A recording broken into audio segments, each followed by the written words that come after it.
Segundo Reis, capítulo 25. Sucedeu que, em o 9º ano do reinado de Zedequias, aos 10 dias do 10º mês, Nabucodonosor, rei de Babilônia, veio contra Jerusalém, ele e todo o seu exército, e se acamparam contra ela, e levantaram contra ela tranqueiras em redor.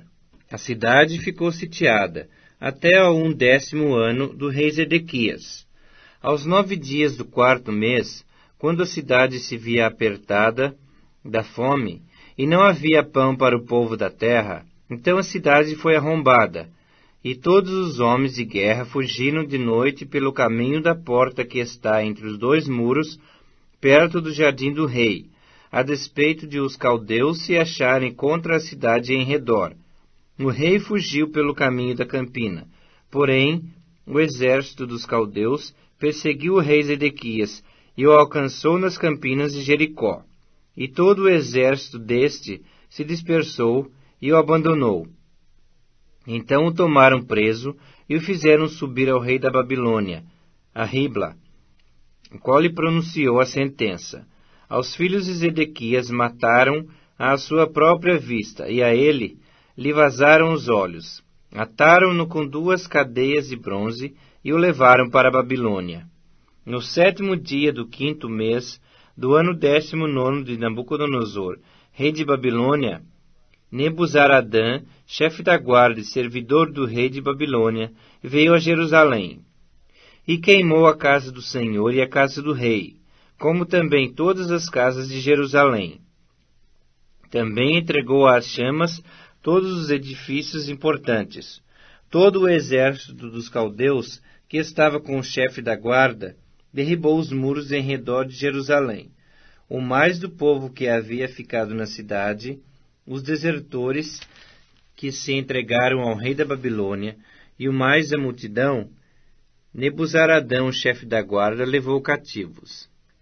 Porém, dos mais pobres da terra, deixou o chefe da guarda ficar alguns para vinheiros e para lavradores.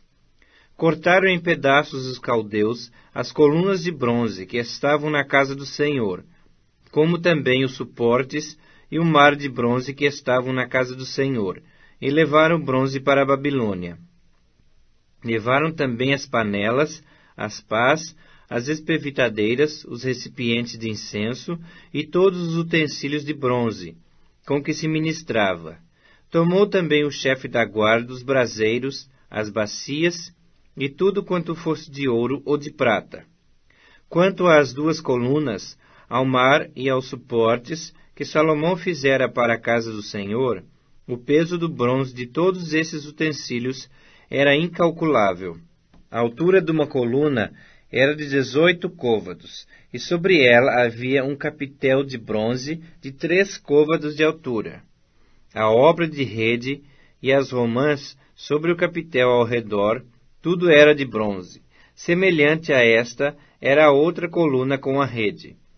Levou também o chefe da guarda a Seraías, sumo sacerdote, e a Sofonias, segundo sacerdote, e aos 3 guardas da porta.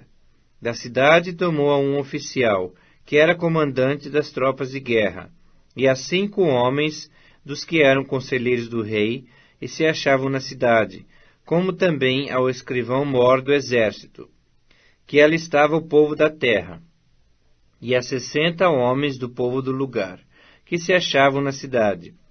Tomando-os Nebuzaradã, o chefe da guarda, levou-os ao rei de Babilônia, a Ribla. O rei de Babilônia os feriu e os matou em Ribla, na terra de Amate. Assim Judá foi levado cativo para fora da sua terra. Quanto ao povo que ficara na terra de Judá, Nabucodonosor, rei de Babilônia, que o deixara ficar, nomeou governador sobre ele a Gedalias, filho de Aicão, filho de Safã.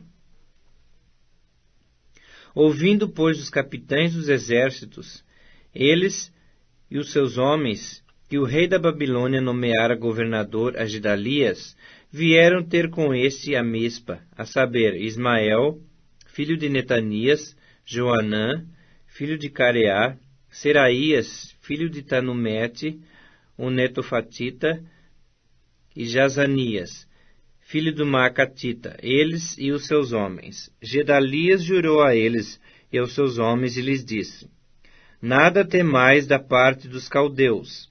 Ficai na terra, servi ao rei da Babilônia, e bem vos irá. Sucedeu, porém, que no 7º mês veio Ismael, filho de Netanias, filho de Elisama, de família real, e 10 homens com ele, e feriram a Gedalias, e ele morreu, como também aos judeus, e aos caldeus que estavam com ele em Mispa. Então se levantou todo o povo, assim os pequenos como os grandes, como também os capitães das tropas, e foram para o Egito, porque temiam os caldeus. No 37º ano do cativeiro de Jeoaquim, rei de Judá, no dia 27 do 12º mês, Evil-Merodach, rei de Babilônia, no ano em que começou a reinar, libertou do cárcere a Joaquim, rei de Judá. Falou com ele benignamente, e lhe deu lugar de mais honra do que a dos reis que estavam com ele em Babilônia. Mudou-lhe as vestes do cárcere, e Joaquim passou a comer pão na sua presença todos os dias da sua vida. E da parte do rei lhe foi dada subsistência vitalícia, uma pensão diária durante os dias da sua vida.